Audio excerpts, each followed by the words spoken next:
Hello, my name is Emma Frank. Welcome to this channel.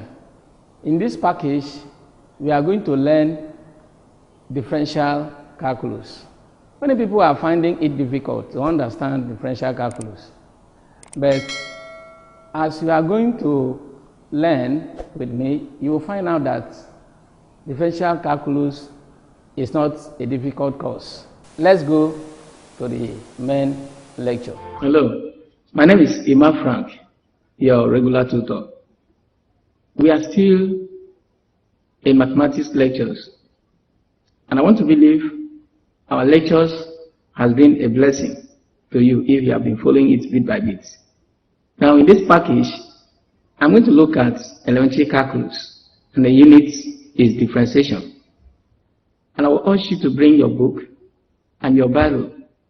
As I'm teaching, you are taking down the notes. You don't just watch it ordinarily, but you write the notes as I'm teaching you, so that you can also look at your note. And anyway you don't understand, you play back your lectures and you get it right. This is by doing this, you get the whole information correct. Before we start, let's look at the formats of the teaching. The subject is mathematics. The topic is elementary calculus. The units, we are dealing with differentiation, behavioral objectives. At the end of this teaching, the students should be able to perform differentiation with first principle. The students should be able to perform differentiation with formula method, differentiation of function of a function, differentiation of trigonometric function, differentiation of implicit function, differentiation of quotient function, product function, application of differentiation. These are the objectives. Now, before we start, let's look at the definition of differentiation.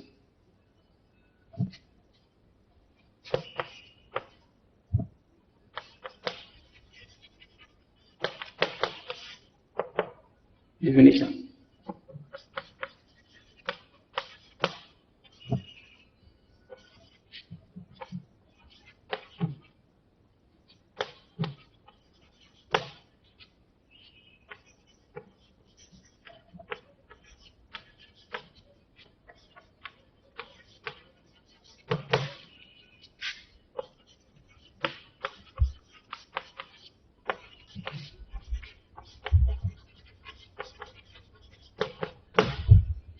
Differentiation, we said this is an algebraic method of finding the slope of a function.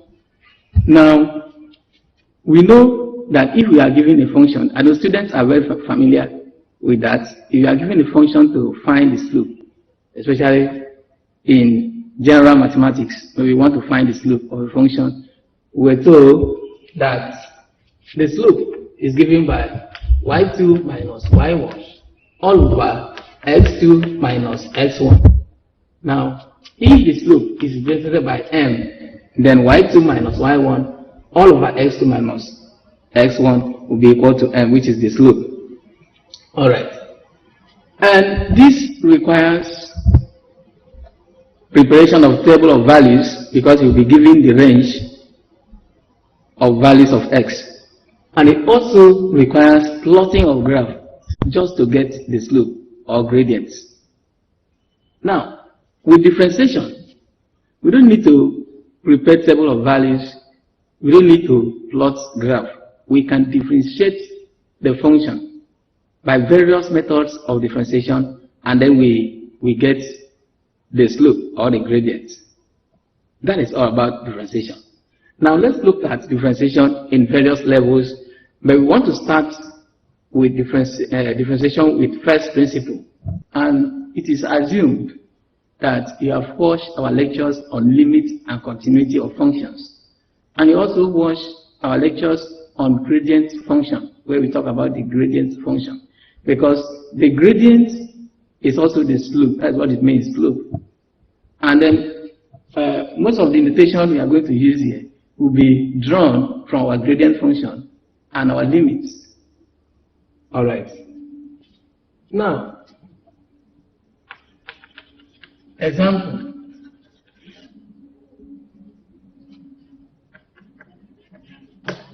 Find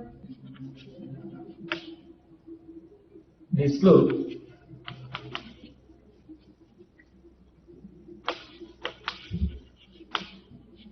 of the function y is equal 7x cubed minus 4x squared plus 3 at x is equal to. Now, in most questions, you see find dy dx. Dy dx is the notation of gradient or slope. And if you have watched our gradient function, you see the notation there. So if you see dy dx, it means the same thing as saying find the slope. It's still the same thing as differential coefficients. At times we use differential coefficients. Find the differential coefficients of. So it means the same thing. You can now understand what it means. They can call it slope. They can say dy dx. They can say gradients. They can say differential coefficients. All mean the same thing. Now we want to find the slope of the function y is equal to 7x cubed minus 4x squared plus 3 at x is equal to. Now I will take the solution.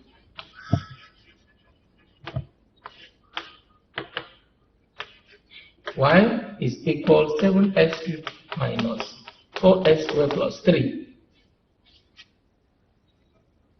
You know, this is first principle we are taking. Now, y plus change in y. Now look at this notation again. Change in y will be equal to 7x plus change in x cubed. You see, this notation again, change in x. When we see x, we put change in x. There are another notation. I can use this one. X still means the same thing with this. But we're using this because most of the students are familiar with this. So we're using this.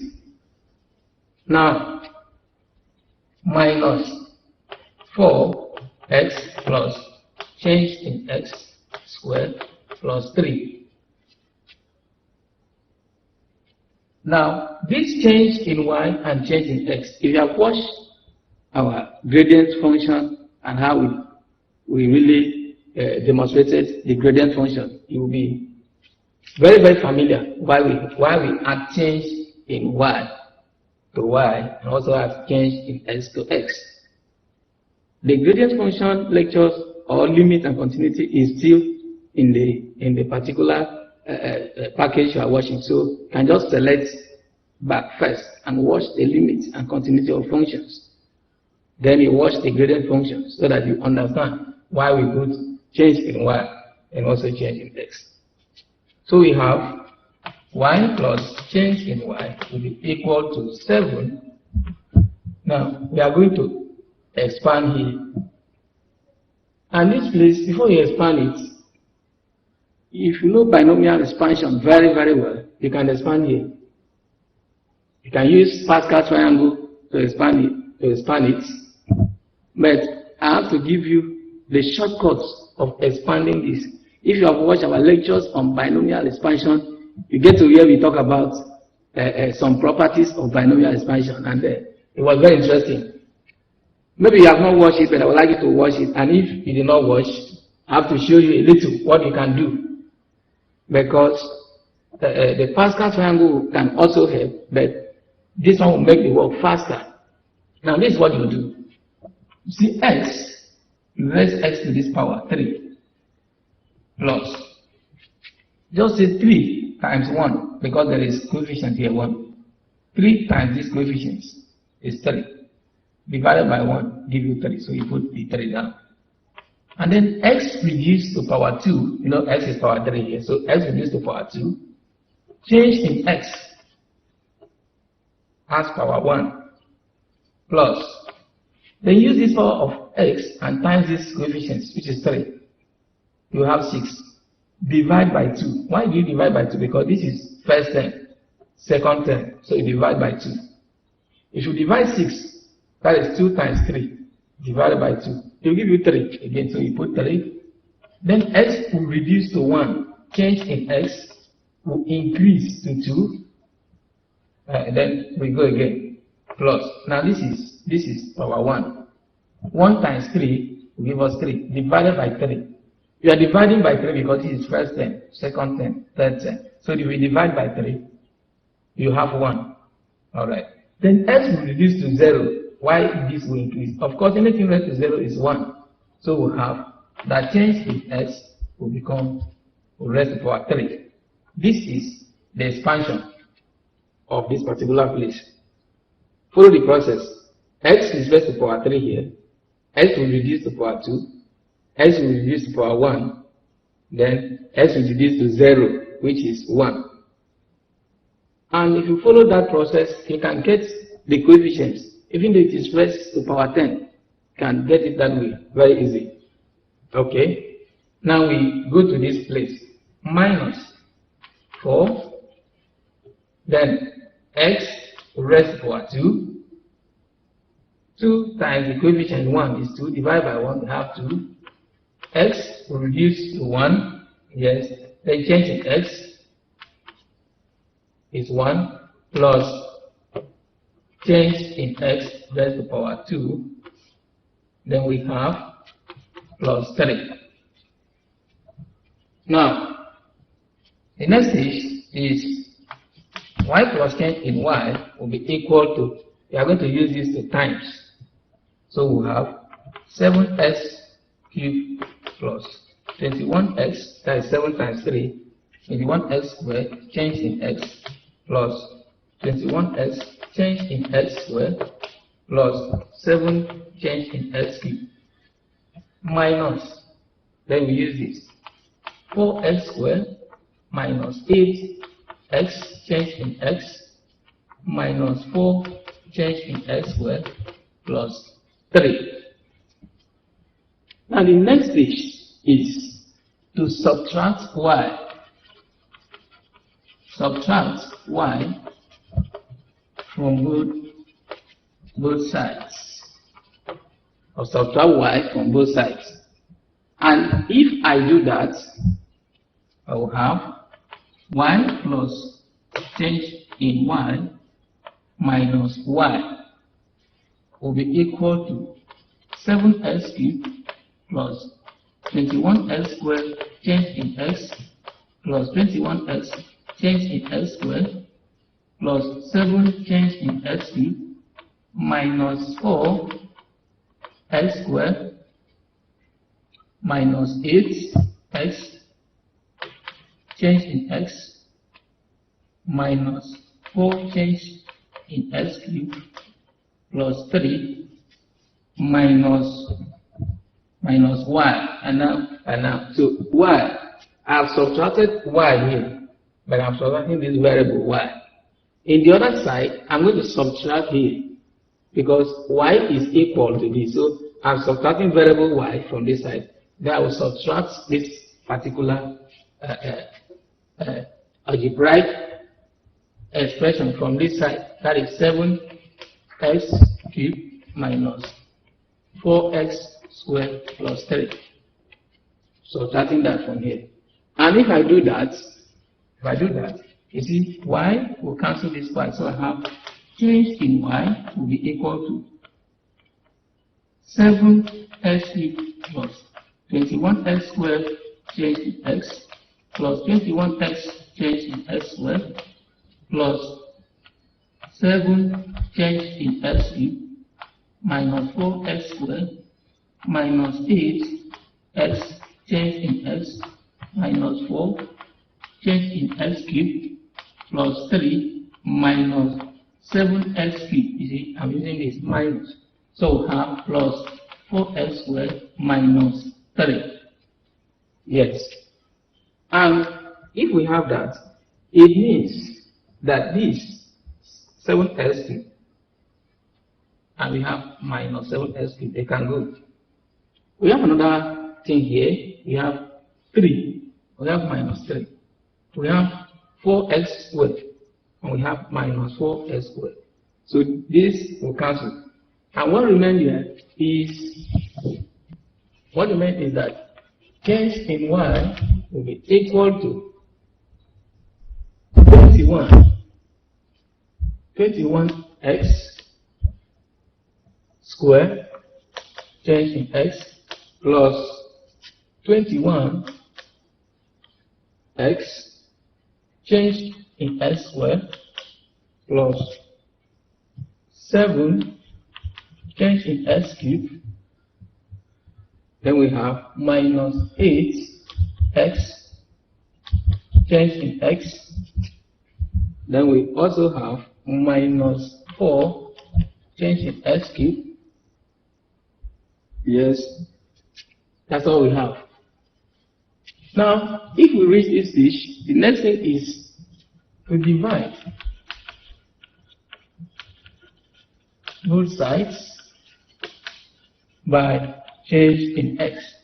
And that's why I say you have to watch our lectures on gradient function and limits and continuity of functions. You see how and why we should divide by change in x. So we have change in y all over change in x will be equal to 21x squared change in x divided by change in x plus 21x change in x squared divided by change in x plus 7 change in x cubed divided by change in x minus 8x change in x divided by change in x minus 4 change in x cubed divided by change in x. Yes. So we now see that what we will have here is change in y all over change in x will be equal to, this can cancel this. So we have 21x squared plus this cancel this and it still remains 1. So we have 21x change in x plus 7 change in x squared because this will cancel 1 here. So it remains squared minus 8x, then this can cancel this, minus 4 change in x squared because this is skipped, so 1 cancel here, remains squared. Now we are going to take the limits of this function. All these things are there in gradient function and limit continuity. You have said it. So now I'm going to take the limit. Limit change in y all over change in x as change in x tends to 0. Then I will have 21x squared plus 21x 0. I'm putting 0 in the place of change in x plus 7 0 squared minus 8 minus 4 0 squared. Now 0 times 21x will make it 0. 0 times 7 will make it 0. 0 times minus 4 will make it 0. So what we have is that the y all over the x is 21x squared minus 8x. That's what we have. Then the question was, find the slope or the y dx at the point x is equal to. So as it is, I can now say at x is equal to, then I will have 21 2 squared minus 8 and 2. Like that. So this will give me 21 times 4 minus 16. Because this time this will give me 16. And I know that 21 times 4 is 84. You have 84 minus 16. So 84 minus 16 will give us 68. So the y all over the x is equal to 68. So that is the gradient that we have. This is how it is done. It's very simple to do it. It's very simple. So that is the gradient at that particular point. So let's take another example.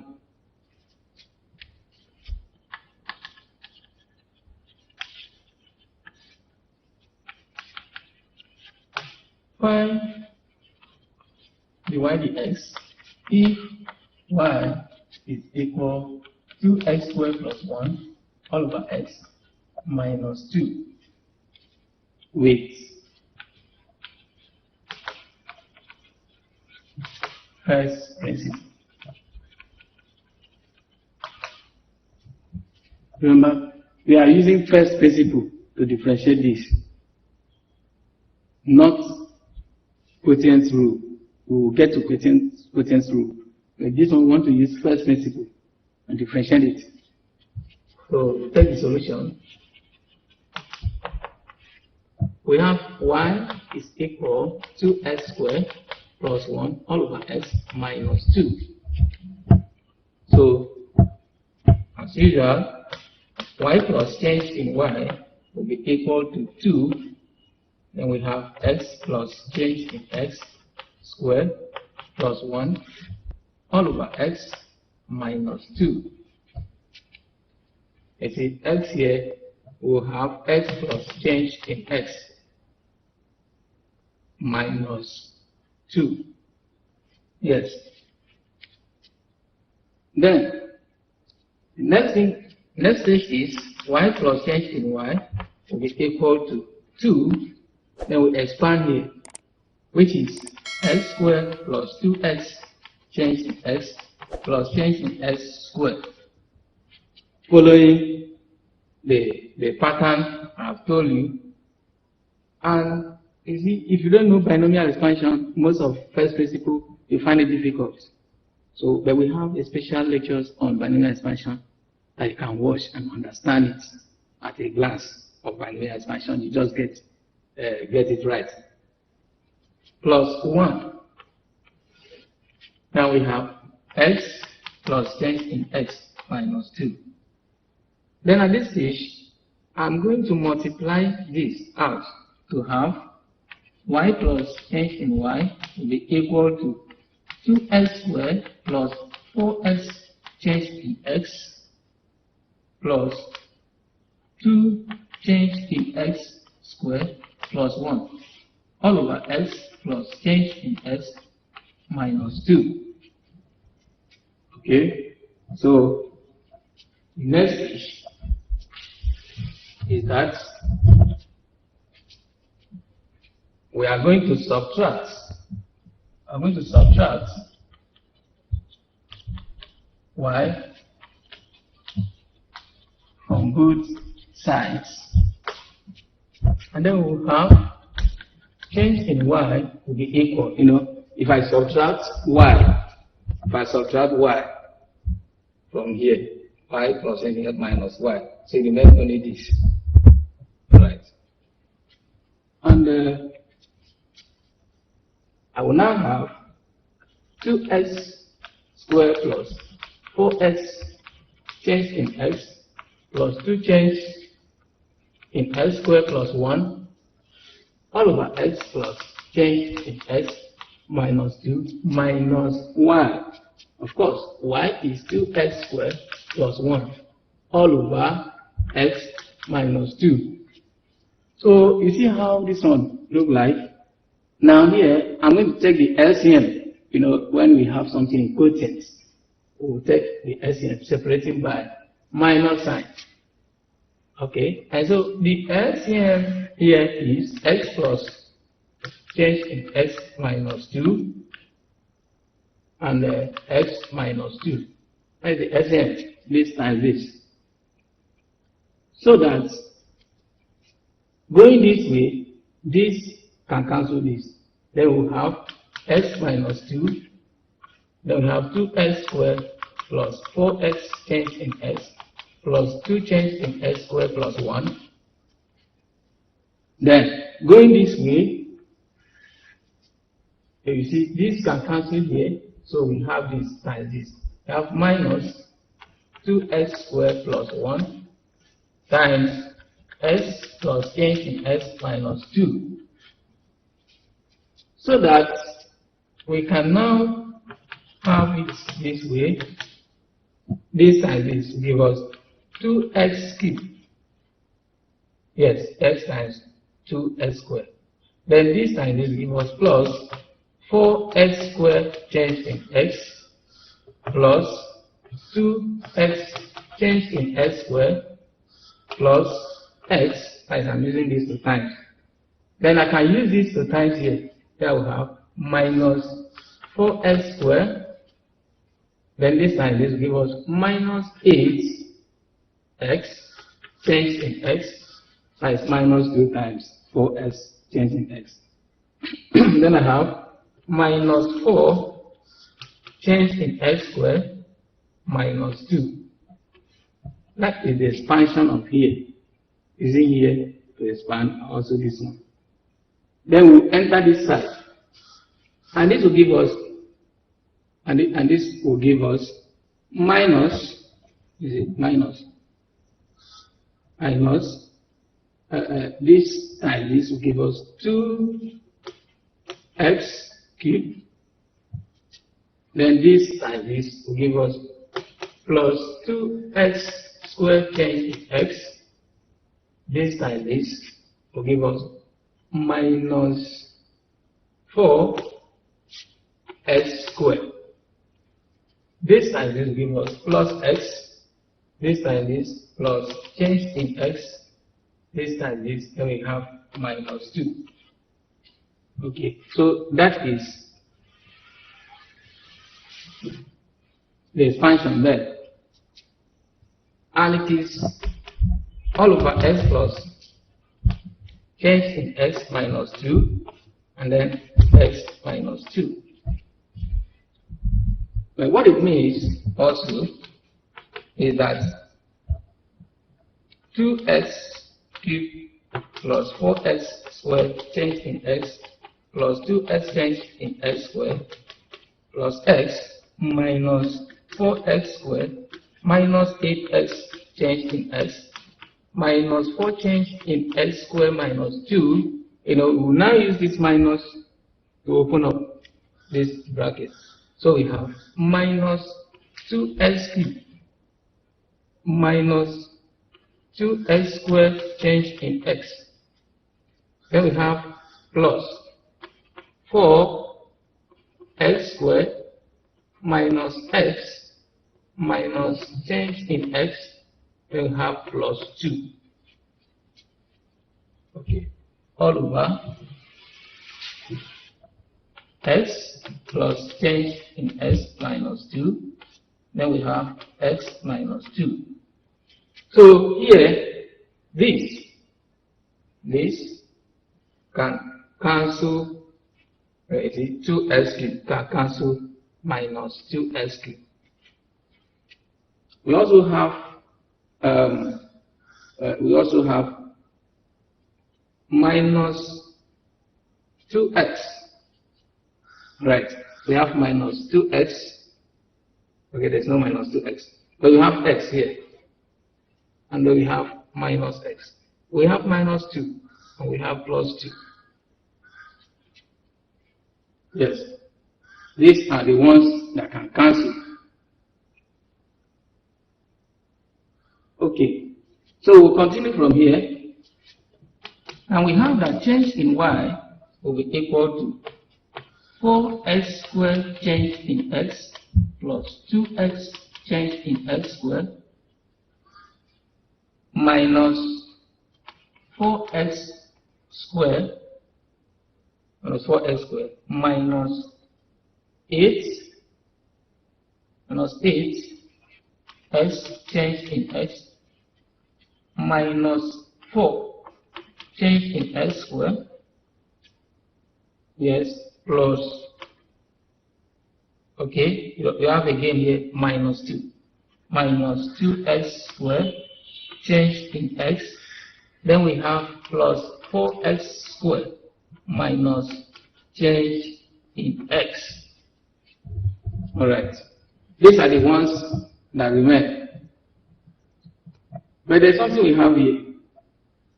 We have 4x squared change in x.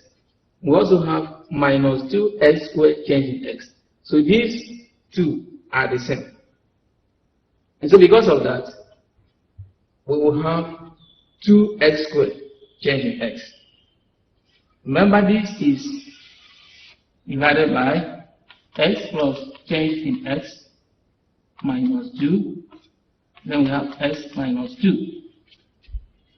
So that will lead us to have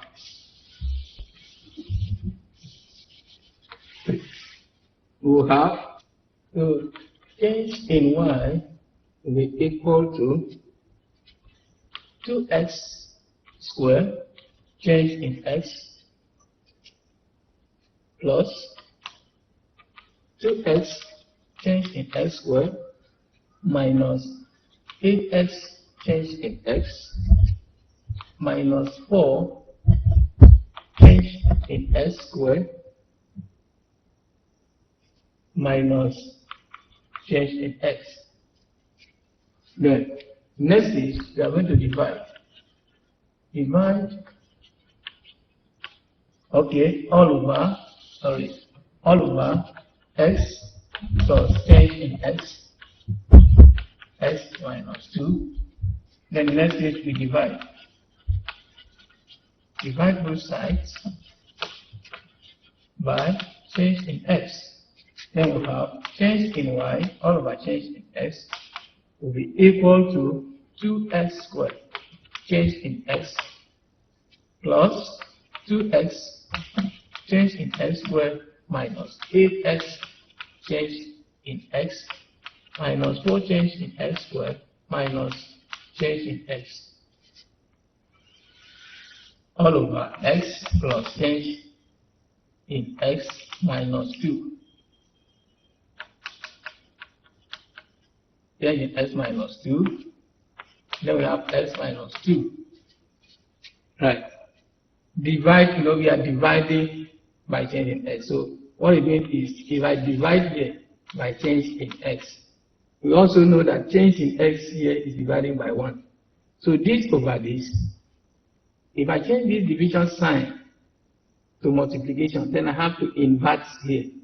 So at the end of the day, you see, change in x will times here. That is what it means. So that every term here will be divided by change in x. So we have 2x squared change in x divide change in x. 2x change in x, this is change in x squared. So 1 has been reduced here. Minus 8x, this cancel this. Minus 4 change in x, because this is squared, so 1 is cancelled. Minus 1. You know how? Because here, we cancel here, so 1. All over x plus change in x minus 2, x minus 2. Change in y, all over change in x is equal to this. So we take the limits. Limit change in y, all over change in x as change in x tends to 0. You now have 2x squared plus 2x 0 minus 8x minus 4 0 minus 1 all over x plus 0 minus 2 x minus 2. So everything we have now becomes 2x squared. This times this will be 0 minus 8x.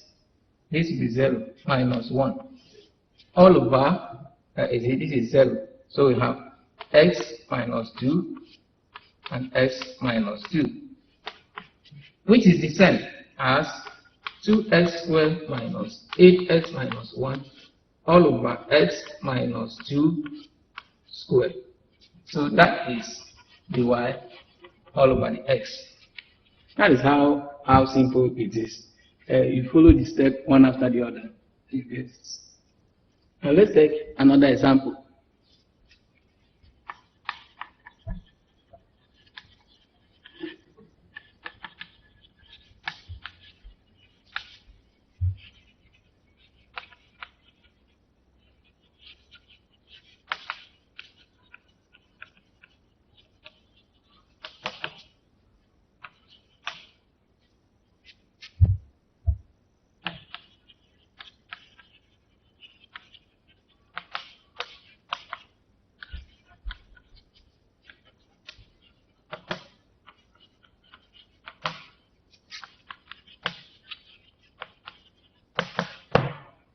And we are going to find the differential coefficients of the function y is equal to square root of x with first principle. We'll take the solution. Y is equal to square root of x. Of course, what it means is that y is equal to x raised to 1 over 2. Because by law of indices, we can write this as this. Now, y plus change in y will be equal to x plus change in x raised to 1 all over 2. And then we are going to expand this.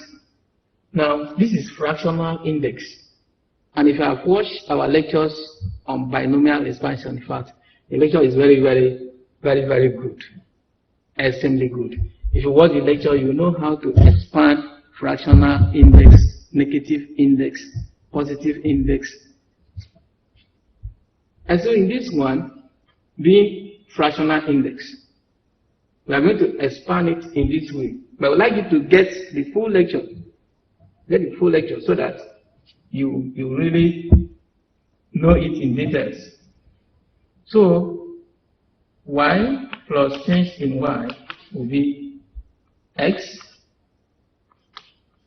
raised to 1 over 2 plus 1 over 2 x raised to minus 1 over 2. This is fractional index. And then the theorem for fractional index states that if I have a plus b raised to n, where n is fractional index or negative index, then I will have a raised to n plus n, then I will have a raised to n minus 1, b become 1 plus 1 all over 2, that is n, plus n minus 1 all over 2 factorial, then I have a raised to n minus 2, b raised to 2 plus n minus 1, n minus 2 all over 3 factorial, then I'll have a raised to n minus 3, b raised to 3 plus, this one is infinity. It doesn't have n, so that's why I put plus and put that. This dot tells you that it's still going. So this is the theorem. You can get the full lectures in details in our package on binomial expansion. Okay, so this is the pattern we are going to use in this place. All right. Now, relating that to here, you see, n minus 1, n is 1.5, minus 1 will give you minus 1.5. That's how we get here. And so we have change in x plus n. N here is 1 over 2. Then we have n minus 1, which is minus 1 over 2, all over 2 factorial. Then we have x, of course, x will raise to minus 2. When you have 1 over 2 minus 1 over 2 minus 2, and that will give you minus 3 over 2. Then change in x will raise to 2 plus n. N here is 1 over 2. N minus 1 will give us minus 1 over 2. N minus 2 will give us minus 3 over 2. Then I have 3 factorial. I also have n raised to minus 5 over 2. Then I have change in x raised to 3 plus. So that is how this particular place will go. And if this happens, it means we can still subtract y from both sides, just as we normally do. And so y minus y here will mean change in y will be equal to x raised to 1 over 2 plus 1 over 2x raised to minus 1 over 2. Change in x plus 1 over 2 bracket minus 1 over 2 all over 2 factorial. We have x minus 3 over 2. Change in x squared plus 1 over 2 yes, 1 over 2 minus 1 over 2 minus 3 over 2 x raised to minus 5 all over 2 change in x cubed plus minus y, and then y is what? Y is x raised to 1 over 2. So we say minus x raised to 1 over 2. Now, if we do that, we see that this one will cancel this one. So what remains? What remains now becomes change in y will be equal to 1 all over 2x raised to 1 all over minus 1 all over 2 change in x plus 1 all over 2 bracket minus 1 all over 2 factorial. Then we have x raised to minus 3 over 2 change in x raised to 2 plus 1 all over 2 bracket minus 1 all over 2. Then we have minus 3 all over 2 all over 3 factorial x raised to minus 5 all over 2. Then we have change in x raised to 3 plus. Then the next thing we'll do is we are going to divide. Divide both sides by change in x. So if I do that, I will have change in y all over change in x equal to 1 all over 2 x minus 1 all over 2 change in x, yes, plus 1 all over 2 minus 1 all over 2 factorial x raised to 3 minus 3 all over 2 change in x raised to 2 plus 1 all over 2 minus 1 all over 2 minus 3 all over 2 x raised to minus 5 all over 2 change in x raised to 3 cubed plus. Then here is 3 factorial. You know, we are dividing by both sides. So what it means is if I divide here again by change in x, and then change in x is also divided by 1. By the time I invert it, start changing this division sign to multiplication sign and invert it. So you see that change in x will come back to be somewhere here, which will divide all these things. And so we will now have that y all over change in x will be equal to 1 all over 2x raised to minus 1 all over 2. Then we have this one will cancel. Okay, so let me cancel everything so that you really understand what you mean. So change in x is cancelling everything.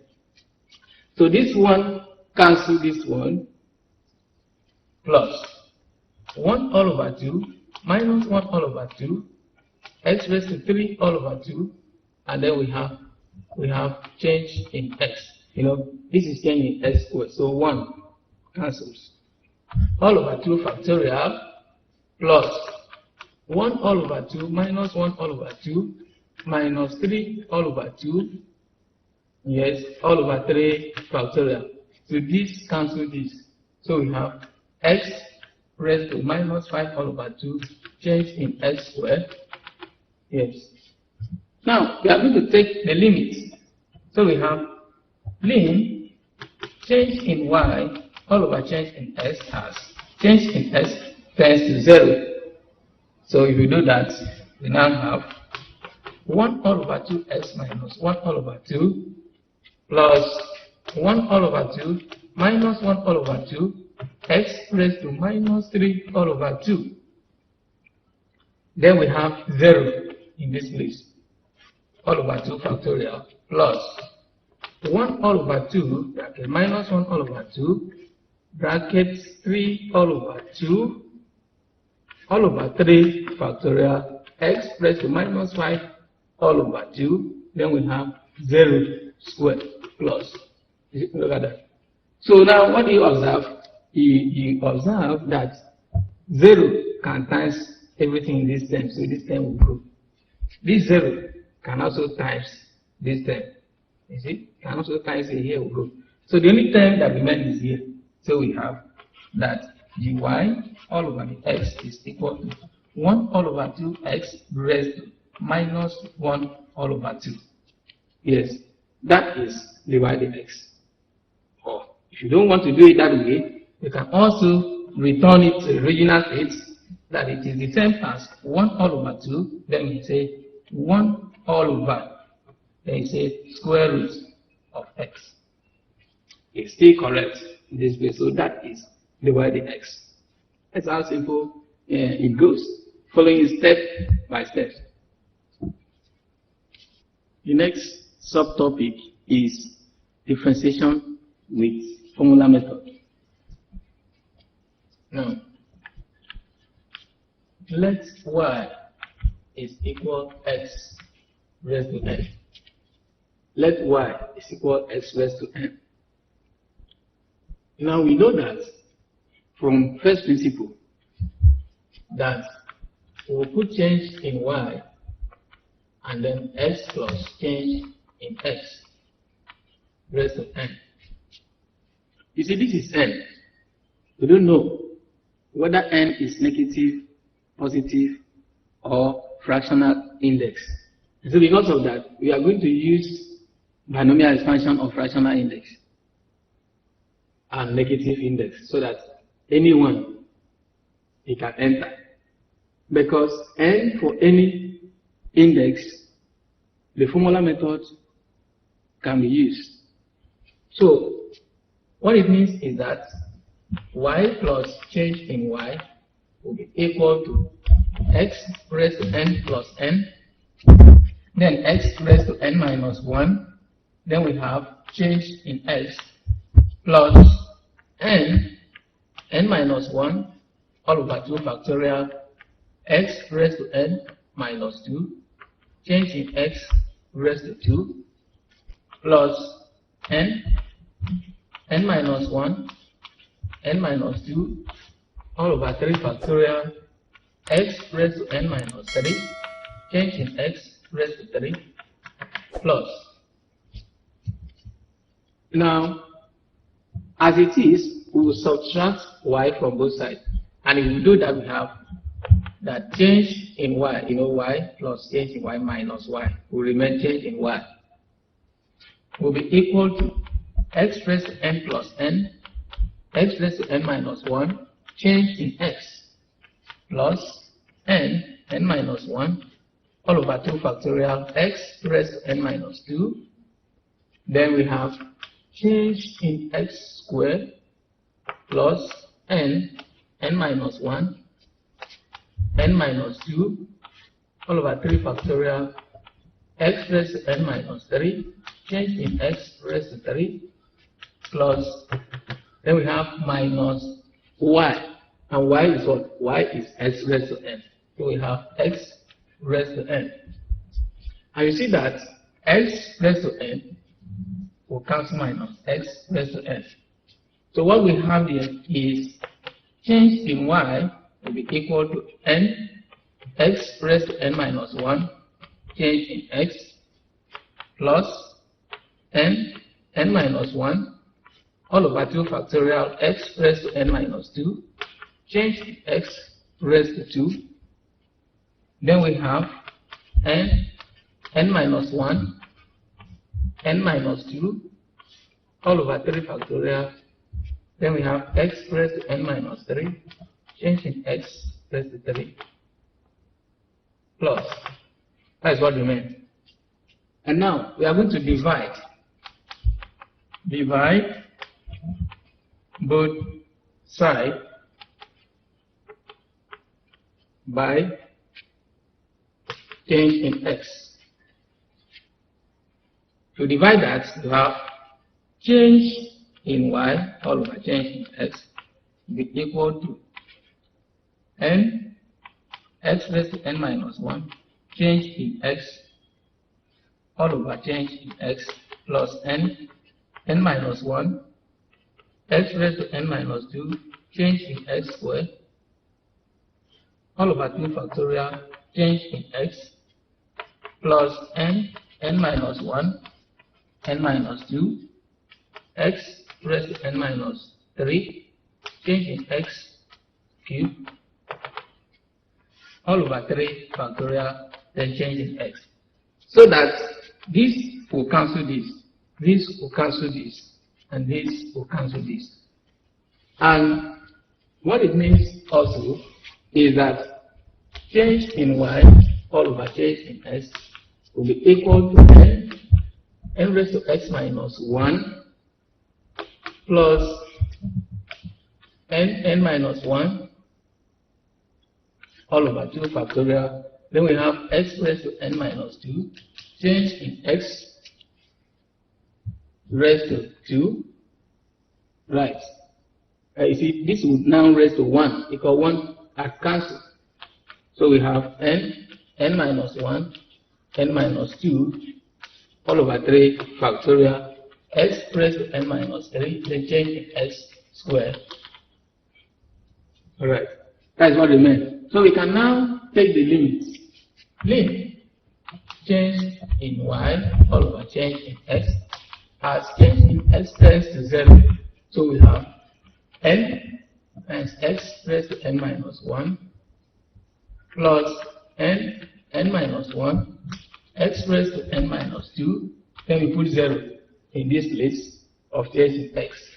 Then we have 2 factorial plus n minus 1 n minus 2 all over 3 factorial x raised to n minus 3. Then we put 0 squared. So we observe again that since this is plus, so this 0 will times this term and everything 0. The same thing happened here because of the 0, everything 0. So we have that dy all over the x is equal to n x raised to n minus 1. Now, this one is called the formula method of differentiation. This formula now. We were trying to show, to prove this formula. So that is the proof. From here, so from here, I say let y is equal x raised to n. So the formula now is given by dy all over the x is equal n x minus 1. Before we have the proof. So this is the proof.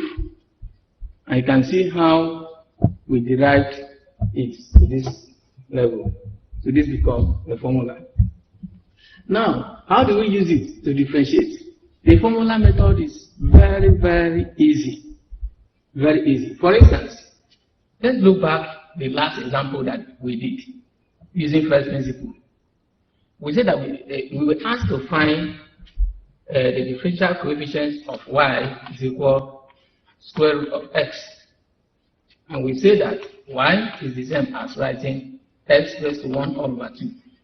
So by formula method, if I'm using formula method says that I should carry n, look at, I say that dy all over the x is equal to n times this x. That is, n here is 1 all over 2. Then I write x. Then I will reduce n by 1. That is, n here is 1 over 2 minus 1, which is the same as minus 1 over 2. Because if we take SCM here, is 2. 2 cancel here, 1 times here, 1. 2 go here, 2 times here, minus 2. So 1 minus 2 is giving minus 1 over 2. Right. So then I have minus 1 all over 2. That is the differentiation. It doesn't take 1 minute. Alright. Now let's see this one. Let's see this one. Find dy all over the x. If y is equal 3x cubed minus 2x squared plus 4x plus 1. So if we are given to find y dx, if y is equal to 3x cubed minus 2x squared plus 4x plus 1. You see, if it is not specified that we should use first principle, You can use formula method to do that. And what will be dy dx? Let's take the solution. Y is equal to 3x minus 2x squared plus 4x plus 1. Now, dy all over the x will be equal to, you see, using this 3, you times this 3, so you get 9. You know, and here is 3. Because there is coefficient here which is 3, you times it, become 9. And you say x. Then you reduce 1 here, you will remain 2. You are finished with that term. You go to this one. Use n and times here again. You have 4 here. Then x. You reduce 1 here, you remain 1. You know, in mathematics we don't write 1. But we know that if I have x here, there exists index 1. Plus, I come to this term. There is index 1 here. So 1 times 4 is 4. Then x will reduce by 1. That is 1 minus 1, which is 0. And anything 0 is 1.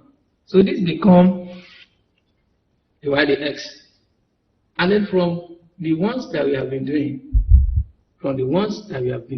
if you look at there was one that we said by first principle, we should find dy dx if y is equal 7x cubed minus 4x squared plus 3. Okay, now if I use formula method, what will I get? Dy all over the x will be equal to 3 times 7, give me 21 x. Then I reduce 1 here, it becomes 2 minus 2 times this one is 8. Then I reduce 1 here, we have x. Look at that. And if you compare this with what we did in first principle, it is only that first principle is very long to get, but it is also useful. It make you understand the concepts. That's how simple it is. So we are looking at another subtopic: differentiation of function of a function. And that is chain rule.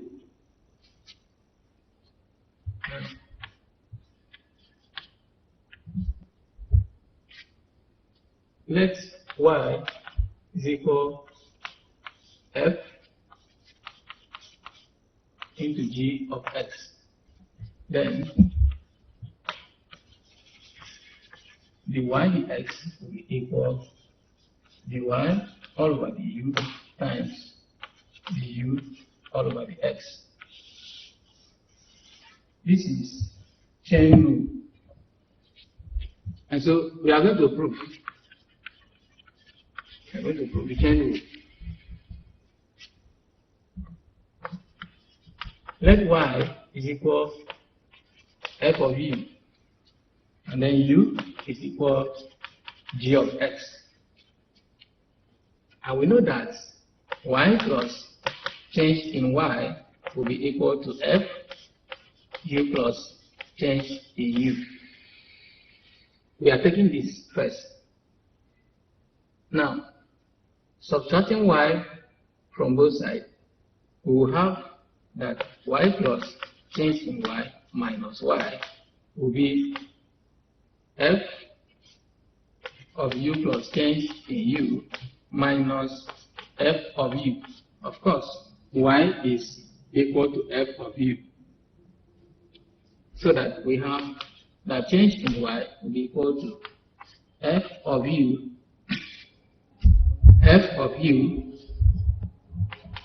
plus change in u minus f of u. Now dividing both sides by change in x, we now have change in y all over change in x will be equal to f of u plus change in u minus f of u all over change in x. Now I will call this equation 1.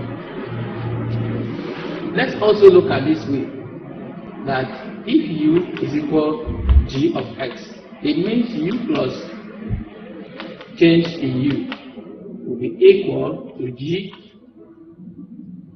x plus change in x. So the same thing will happen, that if I subtract u from both sides, then I will have u plus change in u minus u will be equal to g x plus change in x minus g of x. Now that means change in u will be equal to g plus change in x minus g of x. Then dividing both sides by change in x, we'll have change in u divided by change in x will give us g times x plus change in x minus g of x all over change in x.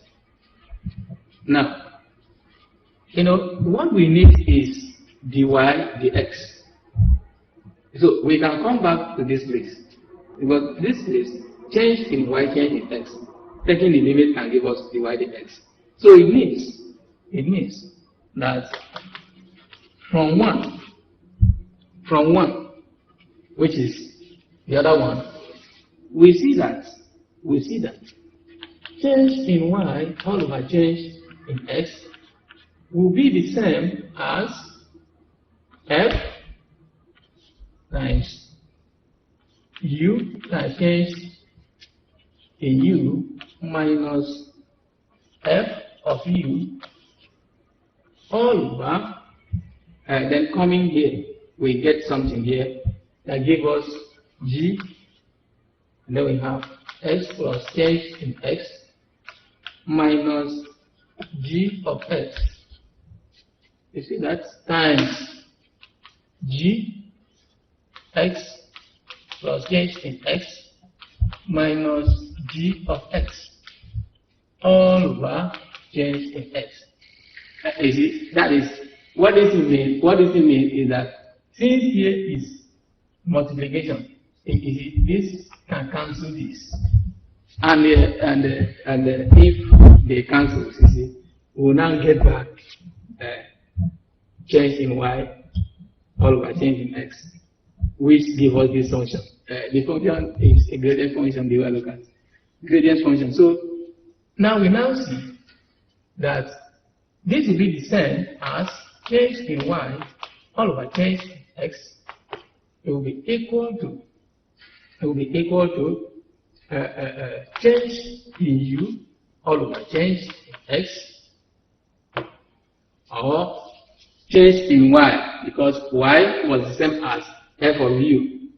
Okay, so change in y all over change in x times, we have the other one, which is u also, change in u all over change in x, or change in y all over change in u.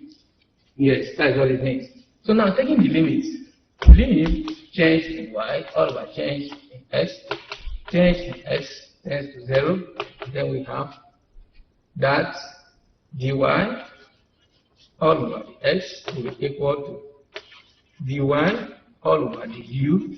You see all these ones, this one dy, the u, times du all over the x. So this becomes the chain rule. Our chain rule relates. Now we are going to take example of functions that we can use chain rule to differentiate. So we are taking this example. Find dy all over the x if y is equal to 2x squared minus 4x plus 7, square root of 2x squared minus 4x plus 7. So we now take the solution. Now we know that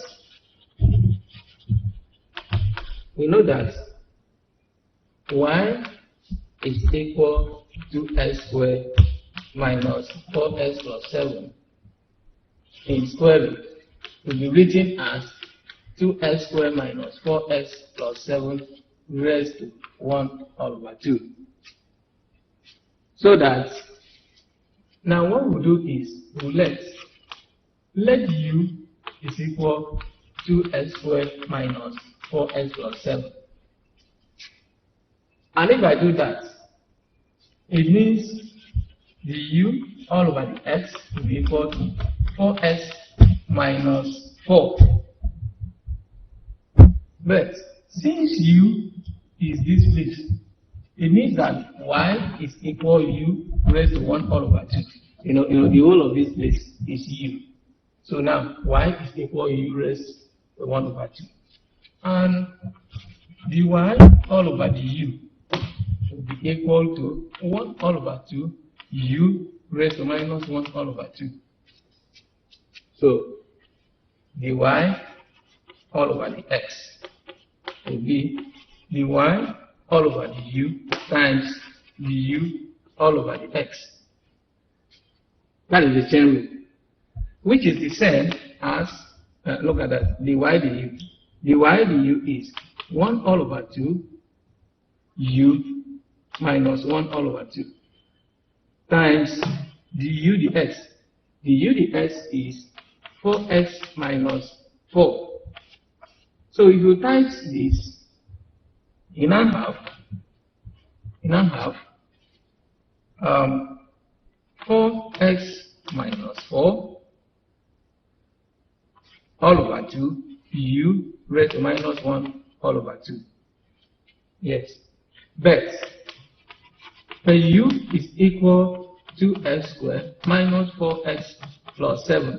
That is what we let u to become. So we can substitute that in the place of u to have that dy all over x is equal to 4x minus 4 all over 2. Then u is 2x squared minus 4x plus 7 raised to minus 1 all over 2. That is that. Or if you don't want to do that, you can revise it back to the original state by making it square root. See, this minus sign will be 1 all over. And then when you have 1 all over, of course, you know that this one will come down while you take this as the square root. So that is how it is done.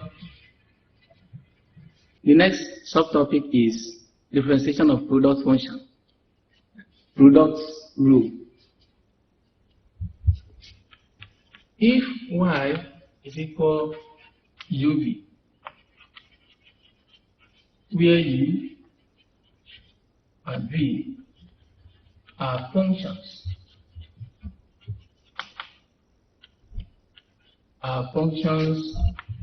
of x, then dy all over the x will be equal to u times dv all over the x plus v times du all over the x. Now, this is product rule. We are going to prove.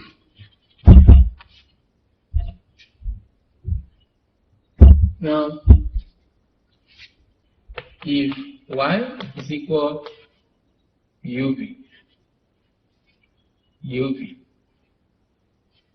we have that y plus change in y will be equal u plus change in u, and then we have v plus change in v. That means that y plus change in y will be equal uv. That is, I'm using this u to times here, so I have uv.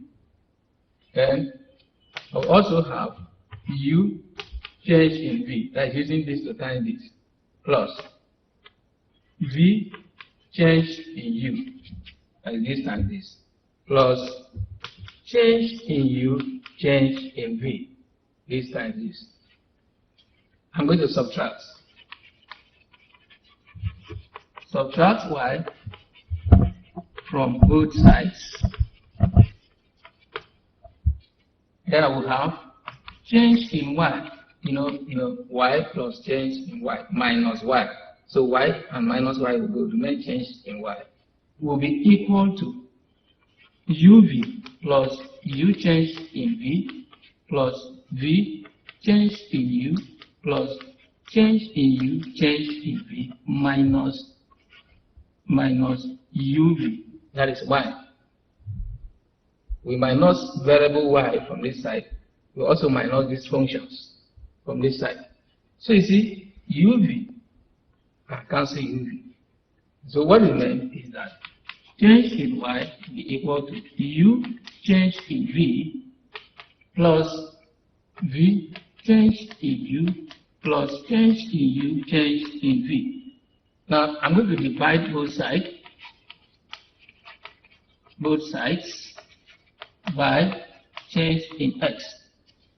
And if I do that, we'll have that change in y all over change in x will be equal to u change in v all over change in x plus v change in u all over change in x plus change in u change in v all over change in x. Okay, so now having this, I can now take the limits. Being change in y all over change in x as change in v all over change in x turns to the v all over the x. Then change in u all over change in x turns to the u all over the x. Change in u change in v all over change in x turns to 0. So what I will have is that the y all over the x will be equal to u. This tends to the v, the x. So I have the v all over the x plus v. Then this tends to the u, the x. The u all over the x. So this is the product rule, and that is how it is derived. So we can use it to solve any functions that is in product form. You can use it to solve it. So it also follows that if I have 3 functions or more, let me just give it for 3, that if y is equal u, v, w, if I have 3 functions, then the y all over x will be equal to u, v, the w all over the x plus u, w, the v all over the x plus v, w, the u all over the x. Yes, so that's how it works. This is for 3. If it is 3, then we'll have up to this. Even though it is more than that, we just differentiate it. Like, look, we have u, v, w. So we keep u, v, differentiate w, plus we keep u and w, differentiate v. The next one, you keep v, w, and you differentiate u. So that is how it continues. So as many as the functions that we have, we can use product rule to differentiate them. Let's pick example. Now let's look at these examples. Find the y dx if number 1 is I, y is equal x squared minus 4 times x cubed plus 2 raised to the power 2. Now we have y is equal x cubed bracket x plus 1 raised to the power 2. And then we have x plus 3 raised to the power 3. Now this one is 3 functions. This one is 2. Let me pick from the first one.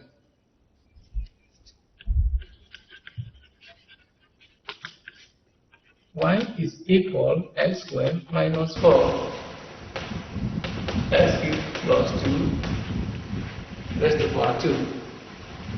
Now we let u is equal x squared minus 4, and then v is x cubed plus 2 raised to the power 2. Du all over the x is 2x. That is, you differentiate here using formula method. 2 times here, then you reduce this power by 1, so you have 2x. Now, the v all over the x, you see this one is chain rule, and the short way to understand chain rule is differentiate inside here. Of course, if you differentiate here, you have 3x squared. Differentiate that and bring it out. 3x squared, bring it out. Then use this power to times it. You have 6x squared. Then you put back the function. First, x cubed plus 2. This is power 2, so you have to reduce to power 1. That is the v dx. So that dy all over the x, which is given as u times the v all over the x plus v times du all over the x will become u is x squared minus 4. The v dx is 6x squared x cubed plus 2 plus v, and then v is x cubed plus 2 raised to the power 2. Then du dx is 2x. Now, I'm going to time this, so we simplify the whole thing to have x squared minus 4. Then this time this will give us 6x raised to the power 5 plus 12x raised to the power 2. You see, I'm using this to times here first. Plus, now this one, we are going to expand here. By binomial expansion, we have x raised to the power 6, that is 2 times here. X raised to the power 6 plus 4x cubed plus 4, that is expansion. Then we have that dy dx will be equal to 6x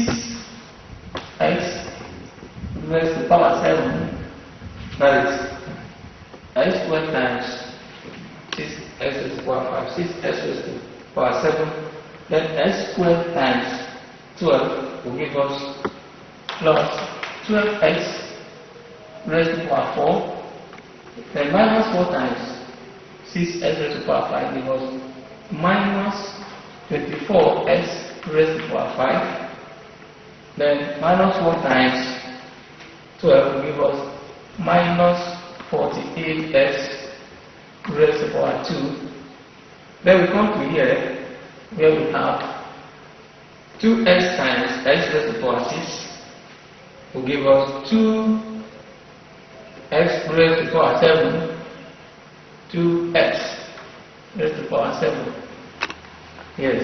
Then 2x times 4, 2x times 4x give us 8x raised to the power 4.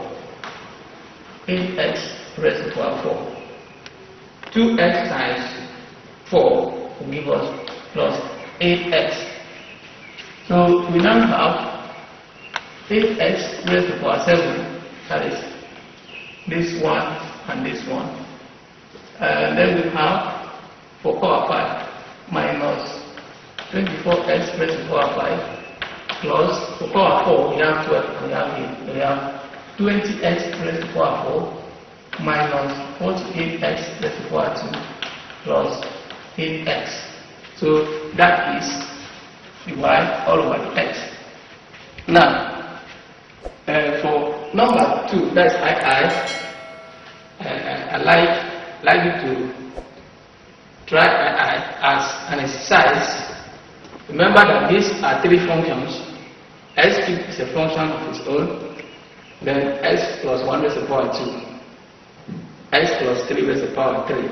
So there are different functions of x in product form. So you use a formula for product rule for three functions, then you get it right. Now the next subtopic is differentiation of quotient functions. If y is equal to uv, is it u and v are functions of x and they are in quotient form, then dy all over the x will be equal to v times du all over the x minus u times dv all over the x all over v squared. This one is called the quotient rule. So when functions are in quotient form, they will use this particular rule to differentiate. Now let's prove. Y is equal uv. They are quotient. And so y plus change in y will be equal to u plus change in u all over v plus change in v.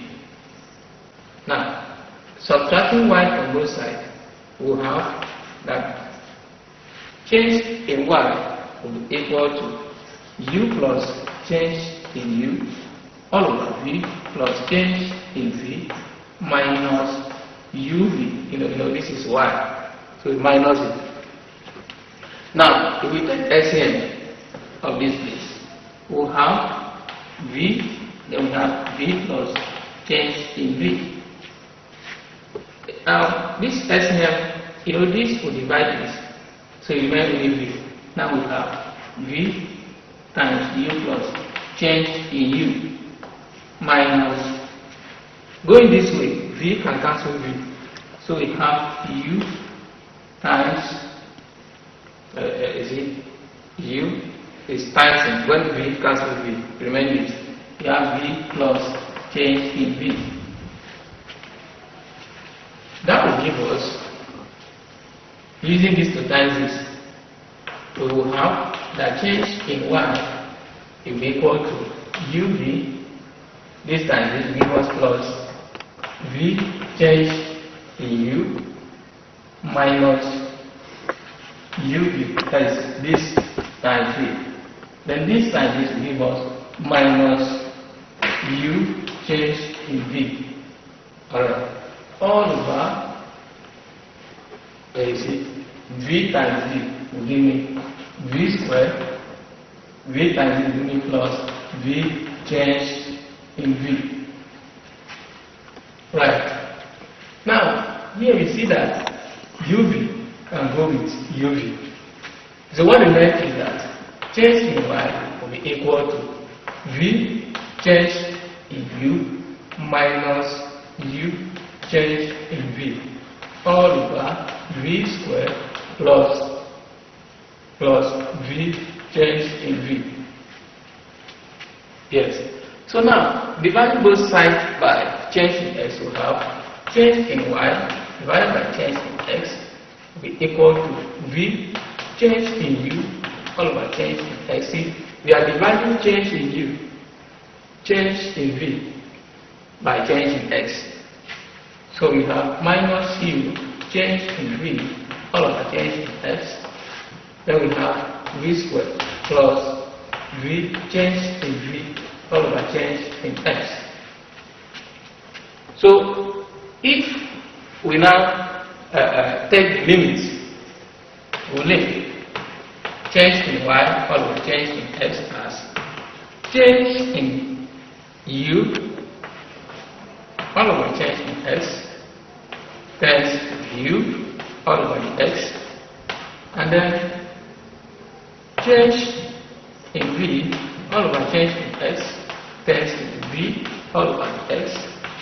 So v change in v all over change in x tends to 0. Then we have that the y all over the x will be equal to v du all over the x minus u times the v all over the x all over v squared. So this becomes the formula for quotient function. Now we'll take example and then we see how we use the quotient function to differentiate. If y is equal x squared plus 2 all over x cubed plus x, find the y dx. Now the solution will be in this form. Y is equal x squared plus 2 all over x cubed plus x. Well, let u is equal x squared plus 2. You see, u is the upside. And v is equal x cubed, no, this is cubed, x cubed plus x. Now, du all over the x is what? 2x, as a differentiation of u with respect to x. Then dv all over the x is 3x squared plus 1. Now, using quotient rule, dy all over the x will be equal to v times du all over the x minus u times dv all over the x all over v squared. That will give us v, and v is x cubed plus x. Du dx is 2x minus u is x squared plus 2 times dv dx, which is 3x squared plus 1 all over v squared, and v squared is x cubed plus x squared. So that is how it is done. And then if we simplify it, we'll have this time this will give us 2x raised to the power 4, as this time this. Then this time this will give us plus 2x raised to the power 2 minus then this times this will give us 3x raised to the power 4. 3x raised to the power 4. You know, when you are timesing, you add the powers according to the law of indices. Then this times this give us plus x squared 2 times 2 times 3x squared will give us 6x squared. Then 2 times 1 give us 2 all over x cubed plus x squared. So we now have 2x raised to the power 4 plus 2x squared minus 3x raised to the power 4, right, minus x squared. Then we have minus 6x squared. Then we have minus 2 all over x cubed plus x raised to the power 2. So this will give us, you see, this one has the same power, x raised to the power 2 and minus 6x raised to the power 2. So that is minus 7x raised to the power 2. So we have 2x raised to the power 4, and this one is minus 3x raised to the power 4. So that gives us minus x raised to the power 4. Then this is 2 x raised to the power 4, this is minus 7. So we have minus 5x raised to the power 2. Yes, then we have minus 2 all over x cubed plus x squared. Is the same. If I want to write, I can write it as minus x raised to the power 4 plus 5x squared plus 2 all over x cubed plus x squared. So you see this minus, but when this minus affects this, I'll get back this. So that is dy all over dx. And that is how you can use quotient rule to differentiate quotient function. It's very simple. Very simple. The next subtopic is derivative of trigonometric functions. Now, to differentiate trigonometric function, it is very, very important that you have the knowledge of identity. And I see we have identities in trigonometry, and if you have watched our lectures on trigonometry, you see plenty of identities that we have put there. They prove all of them that are here. But in this aspect, we are going to take different trigonometric functions and find their derivative. Now, number one, if y is equal to sine x, then dy all over the x will be equal to cos x. If you differentiate sine x, you have cos x. Now let's prove.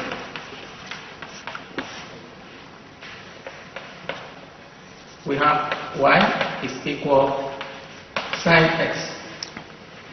Then y plus change in y will be equal to sine x plus change in x. And subtracting y from both sides, we have change in y will be equal to sine x plus change in x minus sine x. You know, y is equal to sine x. So now that we minus y, then we will have change in y this way. Then we have sine x plus change in x minus y, because y is sine x. Alright. Now, this is the same thing as, now look at this, sine x plus change in x. If you have watched our lectures on trigonometry, you see when we talk about compound angle, when we have sine a plus b, and then if you have watched the lecture, you see that this is the same thing, sine a plus b, but this one is sine x plus change in x, which is the same thing as sine a plus b. Now, sine a plus b or sine x into x will give you sine x cos change in x plus cos x sine change in x. Only here is this for compound angle, that is the identity, minus this sine x. And if you see that, we can now see that this is the same thing as writing sine x cos change in x minus sine x plus cos x sine change in x. You see, I'm taking this one to this place because I want to factor out something here. And then if I factor out this here, I have sine x. See, sine x, I have cos change in x minus 1 plus cos x sine change in x. Okay, so that is change in y is equal to this. Now dividing through by change in x, dividing through by change in x, I will have that change in y all over change in x will be sine x cos change in x minus 1 all over change in x plus cos x sine change in x all over change in x. Alright, now I'm going to take the limits.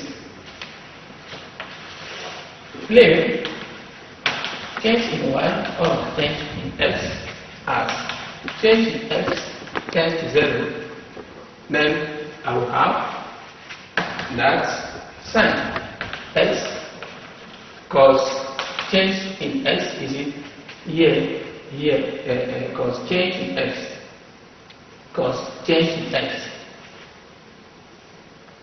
cos change in x is here.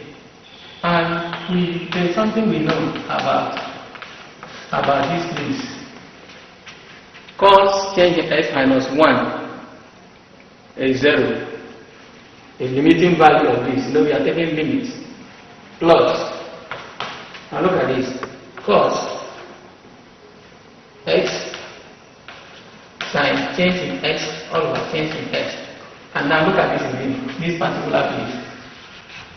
Sine change in x all over change in x. If you have watched our lectures on limiting values, it's in this package that you are watching. So you can go back to limits.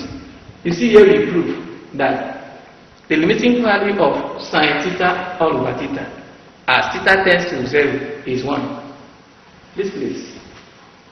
The limit of sine theta all over theta, in this case we have change in x all over change in x. As change in x tends to 0 is 1. It was proved. Y here is 0.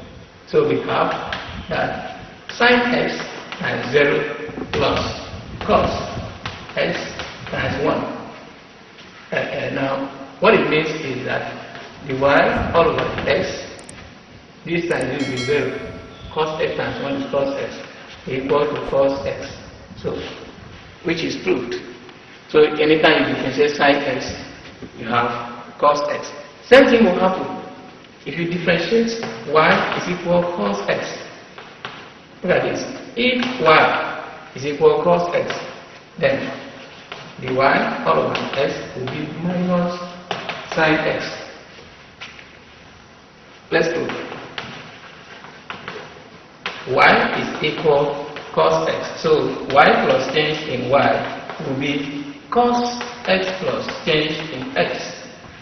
And if I have that, then minusing y from both sides, I will have change in y will be cos x plus change in x minus cos x, like that. And from our lectures on trigonometry, we can prove that cos x plus change in x is equal to cos x cos change in x minus sine x sine change in x minus cos x. Now this is identity. From this place to this place is identity for cos x plus change in x. That is for double angle. Yeah, it's there in our lectures, and then you can just get it. Everything is proved. And if we have that, then I can write this as cos x cos change in x minus cos x minus sine x sine change in x. You see, I'm taking this cos to this place because I want to factor out cos. So I have cos x, then I have cos change in x minus 1, yes, minus sine x, then I have sine change in x. Now dividing both sides by change in x, I'll have change in y all over change in x will be cos x, then I have cos change in x minus 1 all over change in x minus sine x sine change in x all over change in x. Of course, taking the limits, that is limit, mean change in y all over change in x as change in x tends to 0, we see that cos will have cos x. The limiting value of this is 0. And then minus sine x. And look at this. Limiting value of sine change in x all over change in x is 1, which is there in limits. If we watch limit and continuity of functions, then when we finish with that, we talk about this sine change in x. And then there I made a statement that you should check it very, very well and know it, because I'm going to use it to prove a trigonometric function, the differentiation of trigonometric function. So that is how it is. So you can get the nature in limits. You see that this is 1, so have 1 in that place. So that the y all over the x will be equal to, is it this thing here will be 0. 0 times cos x will be 0. So you have minus sine x. So when you differentiate cos x, you have minus sine x. Quite simple to follow. Now let's look at y is equal tan x. If y is equal tan x, then the y all over x will be equal sec square x. Let's prove. Y is equal tan x. Now we can write it as, tan x is the same as sin x all over cos x. For our lectures on trigonometry, we are able to show that tan x is the same as sin x all over cos x. You see, one thing about our lectures is that everything we tell you, we prove and show you how it is. It's not magic, and it's very simple to follow. Now, if you watch this proof, you will see that it's the same. So that with this, we can now use quotient rule. This is quotient. Quotient rule is that the y all over the x will be equal to v times the u all over the x minus u times the v all over the x all over v squared, where u is sin x, v is cos x. So now let u is equal sin x, v is cos x. Now the u all over the x, if you differentiate sin x, you say you get cos x. Then the v all over the x, to differentiate cos x, we have minus sin x. So that the y all over the x will be equal to v, and v is cos x times du dx. Du dx is cos x minus this minus here, u, and u is sin x times dv dx. V dx is minus sin x all over v squared, and v squared is cos square x. So what we have here is that we have cos square x. This times this is cos square x plus sin square x. You know how? Because minus sin minus give us plus cos, sin square x all over cos square x. But cos square x plus sin square x is equal 1. It's equal to 1. Now, from our lectures on trigonometry, we are able to prove. That was why when I started, I told you that to know differentiation of trigonometric function, you must know identities. Now, cos square x plus sin square x is 1. So we can write it as cos square x. And we know that this can be written as 1 all over cos x times 1 all over cos x. Yes. Because if I times this with this, I'll get back this. And we also know that 1 all over x, that 1 all over cos x is equal to sec x. Seconds. 1 all over cos is second. So now that we have 1 all over cos times 1 all over cos, then we have secant squared. So therefore, the y dx is sec x squared. So if you differentiate tan x, you have sec square x. That's how simple it is. Then we can also look at another one. Another one I want to look at. Let's look at when y is equal cosec x. cosec, yes, cosec x. We know that cosec x is the same as 1 all over sine x. Now, using quotient rule, we will have that dy all over the x will be equal to v times du all over the x minus u times the v all over the x all over v squared.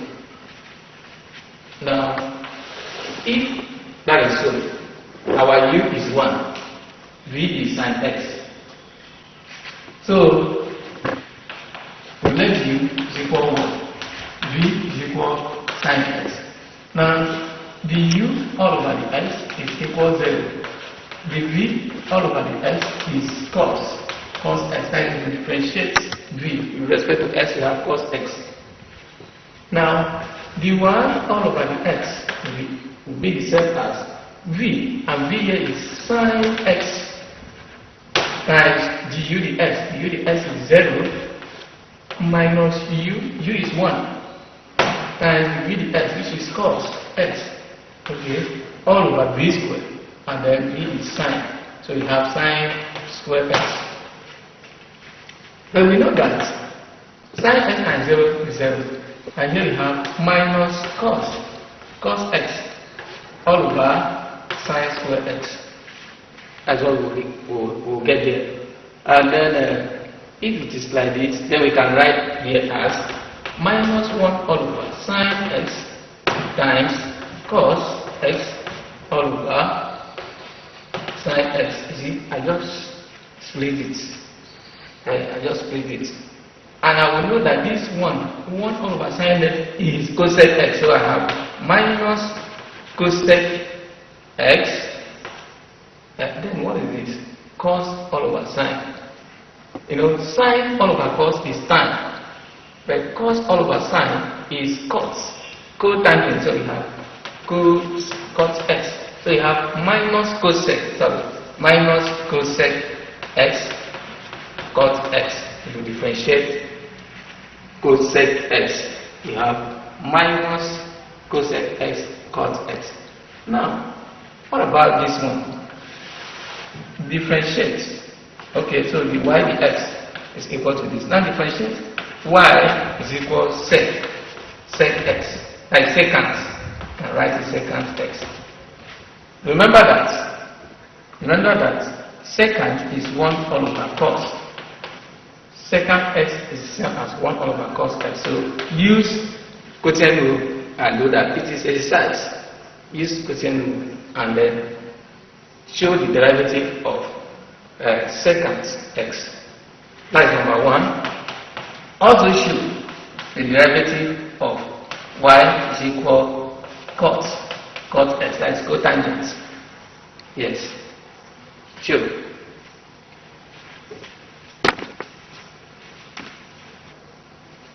Now, if after differentiating it, you have that dy all over the x is equal to sec x tan x, then know that you are correct. That is what sec. If you differentiate secant x, you have secant x tan x. Now look at this. If you also differentiate, and then you have minus cosec square x, you will know that you are also correct. That is dy dx. Dy dx. If you differentiate, y is equal to cos x. Dy dx will give you minus cosec square x. So use that. Remember that secant x is 1 over cos x. Then cos x, cos x is 1 all over tan x. And then you use quotient rule. Then you get it right. The next one we are looking at is derivative of power of trig function, that is power of trigonometric function. Now look at this. If y is equal to sine square x, dy dx will be equal to sine 2x. Now let's look. We have y is equal sine square x. You know, sine square x is the same as sine x sine x. So it means that y is equal sine x times sine x. And if we apply product rule, let u be sine x this one and v is this one, so that we have that u, the y all over the x is equal to u times the v all over the x plus v times the u all over the x. So that we will have that u here is sine x, the v, the x is this. If you differentiate sine x, you have cos x plus v is sine x. Differentiate this, that is u, you still have cos x. Now, what we have here is sine x cos x plus sine x cos x, which is equal to sine x cos x. And if you have watched our lectures on geometry, you see that when we have double angle, after compound angle in the lecture, you get double angle when you have sine A plus A. At the end, you see that sine 2x is equal to 2 sine x cos x. So that is why we can replace this place as sine 2x. Therefore, the y over x is sine 2x. So if you differentiate sine square x, you get sine 2x. Sine, see, this one, y is equal to sine square x, is different from y is equal to sine x squared. It's different from that. This is different entirely.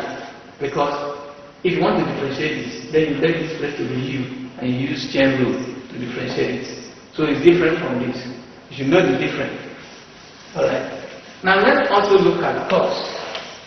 Suppose we have y is equal to cos square x. Then what would be a derivative? Now, y will be equal to cos x times cos x. So using product rule, we know that the y all over the x will be equal to u is cos x times minus sine x, that is differentiation of v, plus v is cos x times differentiation of this, which is minus what? Sine x. Now this will give us minus cos x sine x minus cos x, yes, sine x, which I can write as minus cos x sine x plus cos x sine x. You see, if I do like that, I mean this minus can times here to get back this, and then I use this to times here to get back this. Bet. Cos x sine x plus cos x sine x is 2 cos x sine x. So this gives us minus 2 cos x sine x. And we also know that 2 cos x sine x is sine 2x. So we have minus sine 2x. So that is the y all over the x. If you differentiate cos square x, then you have minus sine 2x. That's how it works. So it's very simple. Now let's look at this one. Y is equal tan square x. It's the same thing. Y is equal tan x times tan x. Can use product rule also.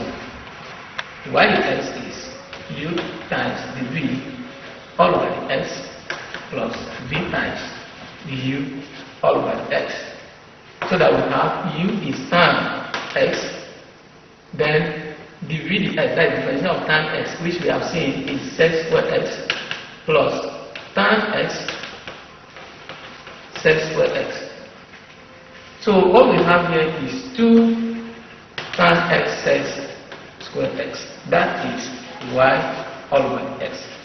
It's very simple to follow. It's very simple. The next subtopic we are going to look at is the derivative of exponential functions. Now, if y is equal exponential x, dy all over x will be equal to exponential x. Look at it. If you differentiate exponential x, you still have exponential x. Now, let me show you how it works. Y is equal to exponential x. And we know that the series expansion for exponential x is exponential x. The series expansion is 1 plus x squared all over 2 factorial plus x cubed all over 3 factorial plus x raised to the power 4 all over 4 factorial plus. So you just continue in that way. Now, let me differentiate this right hand side. Differentiating this right hand side, you know we have 0. Differentiate a constant to 0. Differentiate this, we have 1. Now if you differentiate here, you have 2x all over 2, because 2 factorial is 2 times 1, which is 2. Now differentiate here, we have 3x squared all over 3 times 2 times 1, that is 3 factorial, plus 4x cubed all over 4 times 3 times 2 times 1, plus. Now, this one is the same as writing 1 or here plus x, because this will cancel this, so we have x, plus this cancel this, and we have x squared all over 2 factorial, 2 times 1, plus 4 cancel 4, we have x cubed all over 3 factorial, that is 3 times 2 times 1 is 3 factorial, plus. Now if you look at this again, we get back the original function. So that's why we say if you differentiate this function, you still have the same function. So we can see that y is equal to exponential x, that dy all over the x is exponential x. So that is how it works. But look at this. Look at this one. What about this one? Y is equal exponential ax, where a is a constant, s is any number. So will it still be that dy dx will still be exponential ax? No, it can't be so. Now look at this. This one, let u is equal ax. Let u be this place. Then it means that y is equal to exponential u. Then the u all over x, that it is, will give us a. So that dy dy all over the u, that is differentiating y with respect to u, will have exponential u from what we have just done. Exponential u is the same as exponential x. So if you differentiate, you still get the same. But dy all over x will be equal to dy all over the u times du all over the x using chain rule. Which means dy du, which is this, will give us exponential u times du dx, which is a. And so we have a exponential u. But u is equal ax. So that we now have a exponential ax. So that is dy all over the x. So what it means is if y is equal x exponential x, dy dx is a exponential ax. So what do you observe? Look at this. What it means is I just bring out this constant here and raise exponential x bar. So that if I have y is equal exponential 2x. So dy all over x will be equal, bringing out this constant down, that is 2 exponential 2x. Now what about this? If y is equal exponential minus 3x, what is dy dx? Dy all over x will be bringing out this constant down. So I have minus 3 exponential minus 3x. So that is how it works. When it is raised to constant plus times variable, bring out the constant and raise it back to constant times a variable. So simple. Now look at another one. Still in exponential function. How about if you have something like this? Y is equal ax, where a is a constant. Look at that. Ax. A is any constant. So what do we do? Y is equal ax. Now, if I take log of both sides, I will have log y. Log y is the same as writing ln y will be equal to log ax. Of course, ln y will be the same as x ln a. You see, log is the same thing as ln. So if I take log of both sides, that is the natural logarithm. So differentiating this, if I differentiate here, I will have 1 all over y, the y all over the x. If you differentiate log function, you have 1 all over y. And then here we have what? Products. These are product function x and the a. So I will start with this u, which is x, times differentiation of this give you 0, plus the a differentiation of this is 1. So that I have that the y all over the x will be equal to ln a divided by 1 all over y. And if I have something like this, where a function is divided by another quotient, I can use y to times here. So if I do that, I will have that the y all over the x is equal to y ln a. But what is y? Y is a raised to the power x.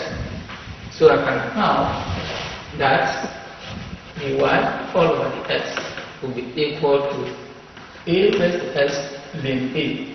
That is the y dx. So what it means is that if y is equal, let's say 2 raised to x, I can give you like this to differentiate. The downside is constant, 2 raised to x. It means that the y all over the x is what? Is 2 raised to x ln 2. And you see that? So a raised to x ln a. So 2 raised to x ln 2. So that if we have, if y is equal 5 raised to x, so the y all over the x will be equal what? 5x ln 5. So it's as simple as that. The next subtopic is derivative of log function, that's logarithmic function. If y is equal log x, that is the natural logarithm of x, dy all over the x will be equal 1 all over x. The proof: y is equal log x, that is plane, I call it plane x. Let x is equal exponential y. The x all over the y will be equal exponential y. When you differentiate exponential y, you still have exponential y. Now, dy all over the x will be 1 all over exponential y, be y dx, and turning it inside, so it will be 1 all over. Alright, but when x is equal exponential y, so dy all over x will be 1 all over x. So that is how it works. If you differentiate log function, you have 1 all over the function. Alright.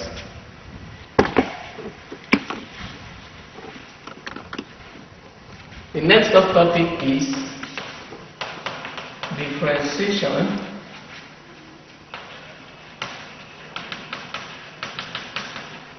of implicit function.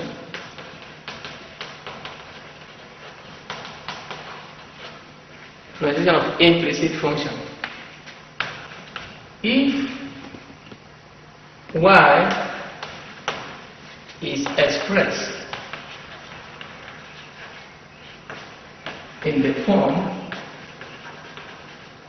y is equal f of x, we say that y is expressed explicitly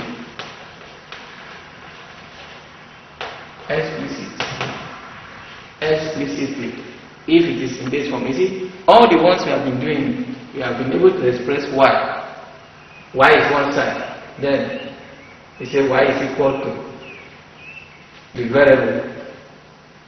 So when y is expressed in that way, we say y is expressed explicitly. But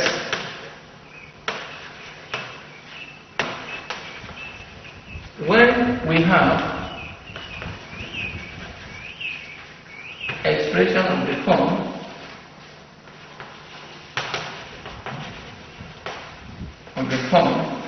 look at this one, x squared plus y squared is equal to, you see, y is not standing one side here. Look at another one, x squared plus x y squared plus 3x squared y cubed minus x squared minus 2x squared is equal 4. Now look at it. So this one, y is not expressed directly because y is supposed to stand one side while everything will go the other side. So this sort of expression, we call it implicit. This kind of function, we call it implicit function, but it's not expressed directly. Alright. So we are going to look at how we can deal with implicit function, and then we will take example.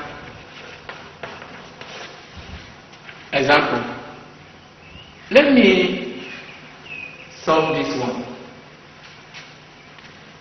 I have x squared plus x square y plus 3x squared y cubed minus 2x squared is equal 4.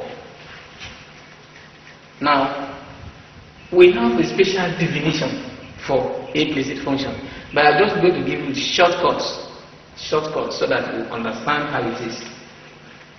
So that when you see the definition of the differentiation of the implicit function, you can now, from what you know, understand it. I have to differentiate this function.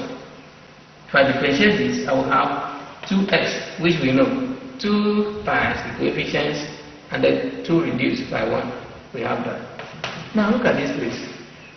This place, regard it as products. We just finished product rule. Regard it as products. Call this place u, call this one v. Look at it in that way. Then what I will have will be x, that is u, times differentiation of v. And if I differentiate this, I will have 2y. Then each time I differentiate y, I will add the y all over the x.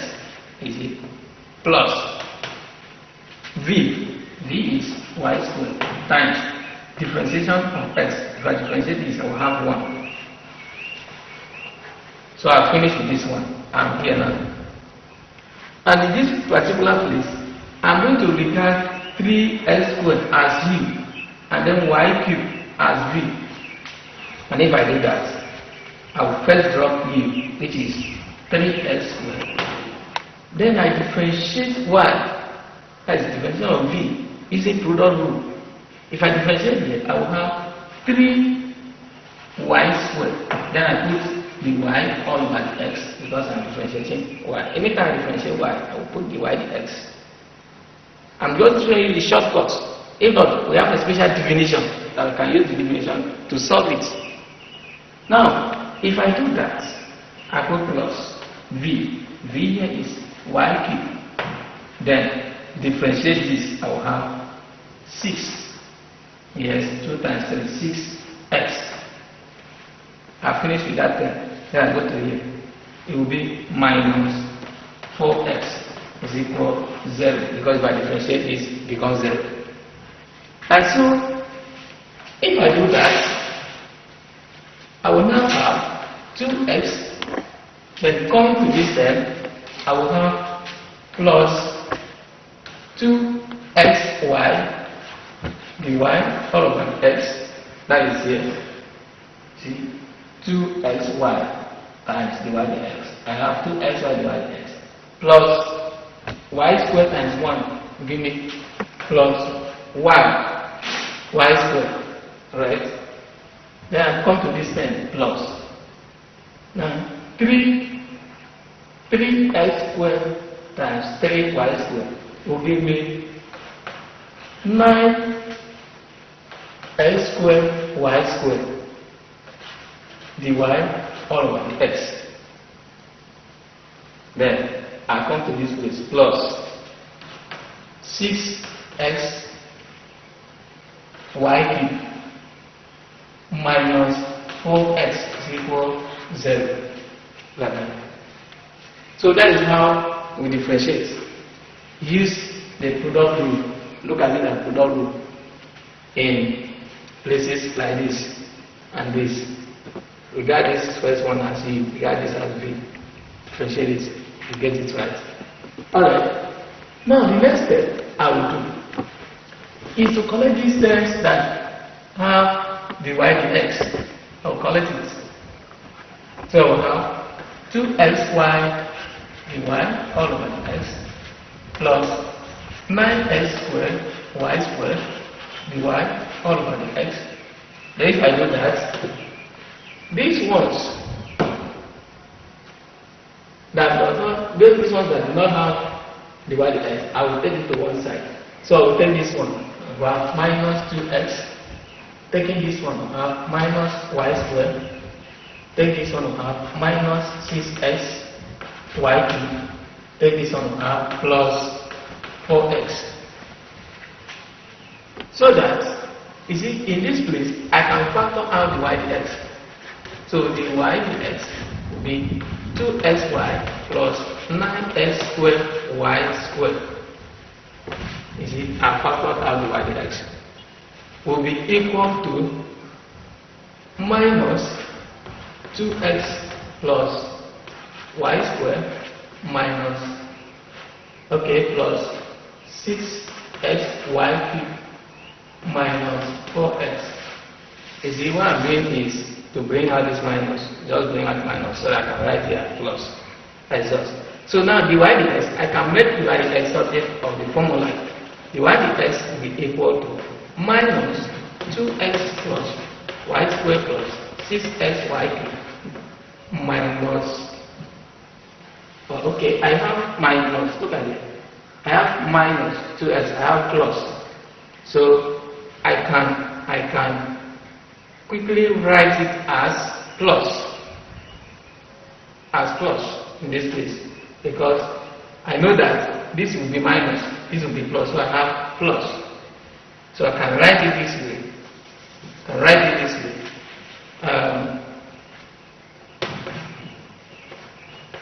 2x all over 2xy plus 9x squared y squared. Let's look at that.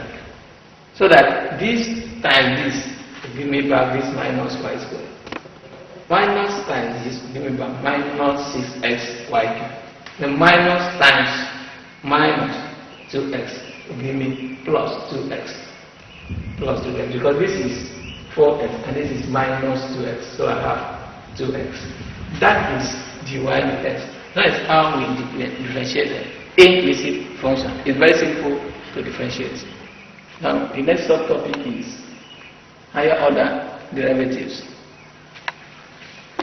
If y is equal to f of x, dy dx will be equal to f prime of x. Now, dy dx is equal to f prime of x. This is called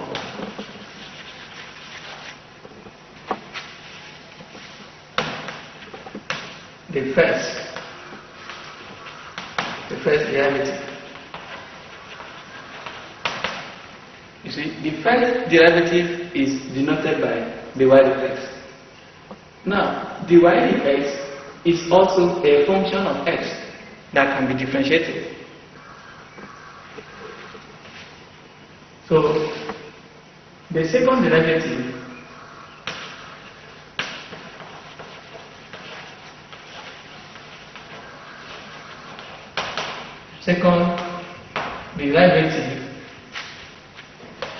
is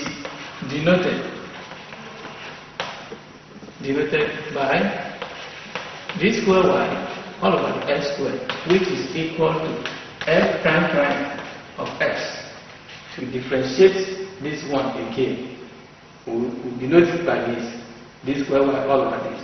It is equal to f prime prime of x. And we can also differentiate this the second time, and we call it the third derivative. Third derivative is equal to d cubed y all over x squared, which is equal f prime prime prime of x. So that is how we can continue. So in general, dny all over the x n will be equal to f n of x. So that is a higher order derivative. From the second derivative up, you call it higher order derivative. So it's very simple. It's not a difficult task. Now, I want to pick one example and find the first, second, and third derivatives. Now, in this example, we are going to find the first, second, and third derivatives of y is equal to x raised to the power of 4 plus 3x cubed minus 2x squared plus 5x minus 6. Now, let's pick the solution. Y is equal to x raised to the power of 4 plus 3x cubed minus 2x squared plus 5x minus 6. Now, the first derivative is dy dx, which is 4x cubed. You know, we use 4 and times it, reduce it by 1 by formula method. Now we go to this term, we have 9x squared. Go to this one, minus 4x plus 5. That's the first derivative. Now the second derivative, this square y all over the x squared will be 12x squared, that's 3 times 4, then you reduce 3 by 1, plus 18x minus 4. Now, the third derivative, d cubed y all over the x cubed will be 24x plus 18. That is the third derivative that we say we should find. So, this from here now is called higher derivative. We can even find the fourth derivative. So, and if you get the fourth derivative, you see, you differentiate it and have 24. Then the fifth derivative can give us 0. So that is how it goes, very simple. And the next subtopic is differentiation of inverse trigonometric function. and you look at 1, y is equal sine inverse of x. We look at y is equal cos inverse of x. We look at y is equal tan inverse of x. Now let's start from I. That is I. The solution is y is equal sine inverse of x. Now, if I write it directly, you know this thing is y is equal sine inverse, means it's like this. Sine is down, so if you bring sine up, you have inverse. So now you can see that x will be equal to sine y. So that is the direct writing of it, sine y.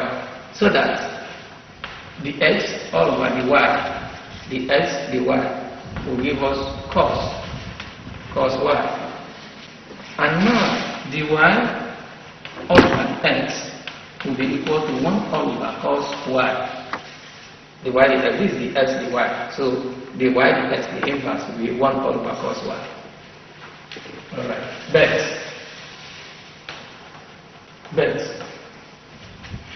we know that cos squared y plus sine squared y is equal 1.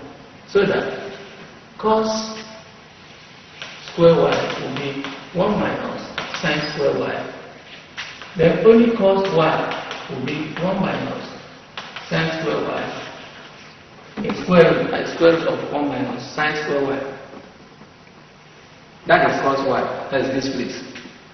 So we can replace the y x as 1 all over square root of 1 minus sine x. So that the y all over x is equal 1 all over square root of 1 minus sine square y. But x is equal sine y. That's what we said here. X is equal sine y.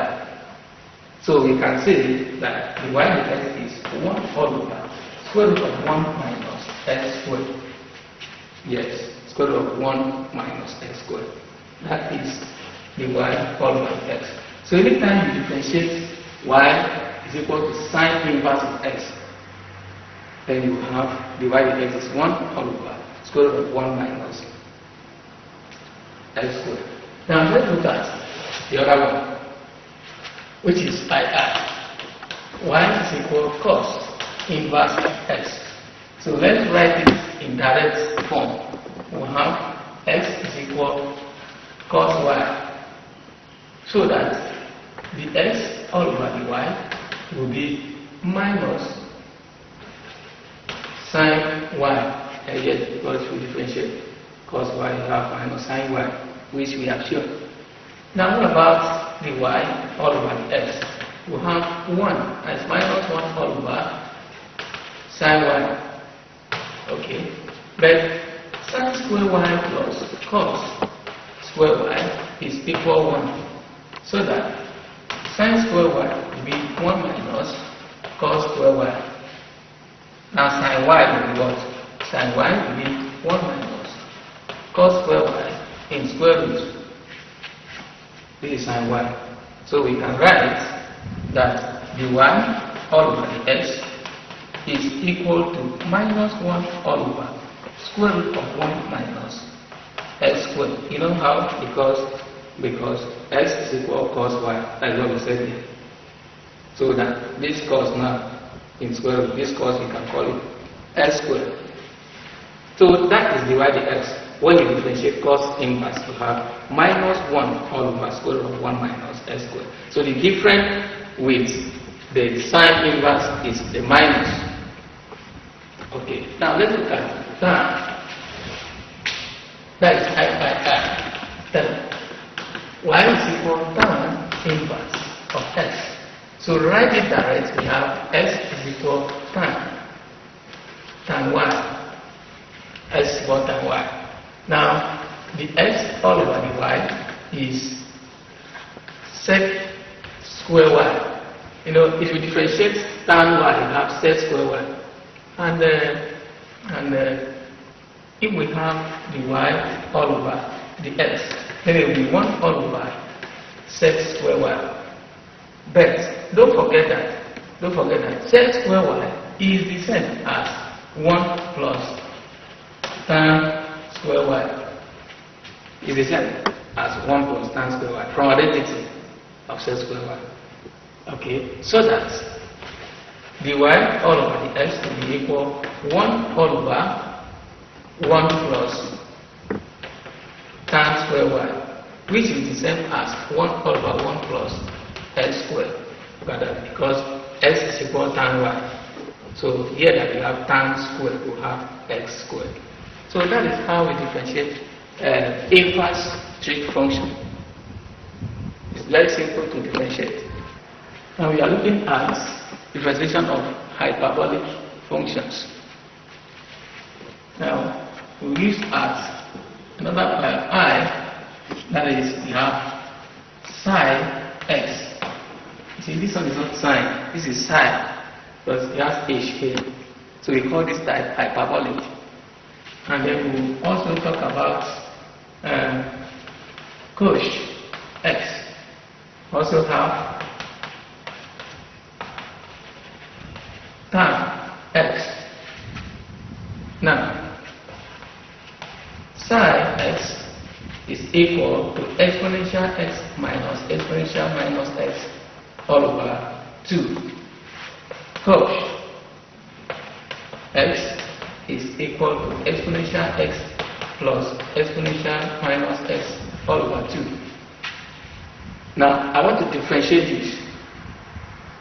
To differentiate this, now if y is equal sine x, and we know that sine x will be exponential x minus x all over 2.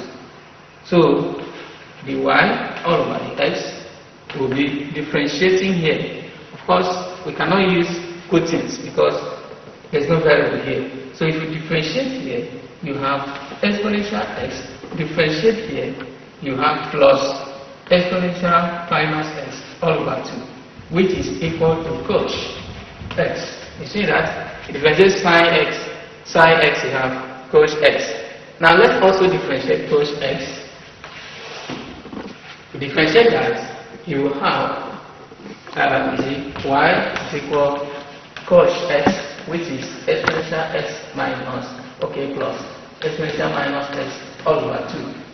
Now the y all over the x will be differentiating here, you have exponential x, differentiating you have minus exponential minus x all over 2. This is sine x, so it's equal to sine x. So if you differentiate cos x, you have sine x, no minus. It is only in trig function, trigonometric function, that you have minus. If you differentiate cos in trigonometric function, you have minus sine. But in hyperbolic function, when you differentiate cos, you have sine. You differentiate sine, you have cos. No minus that follows. So you have to note that very well. Now what about tan? Tan. I will give you an exercise to pick tan. But remember that tan is sine all over cos. Look at that.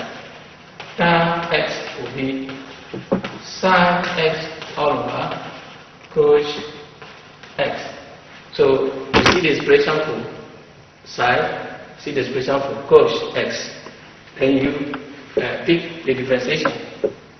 Pick the differentiation. Welcome back. If you need the full package of this course, which involve integral calculus and application, and also application of differential calculus, you can contact me. Drop your comments in the comment box. We will reach out to you. Wherever you are, you get the full package, which is there on DVD plates. You can get it. You can also get the soft copy whenever you request for it. Subscribe to this channel, hit the notification bell so that you can get notified whenever new videos are posted.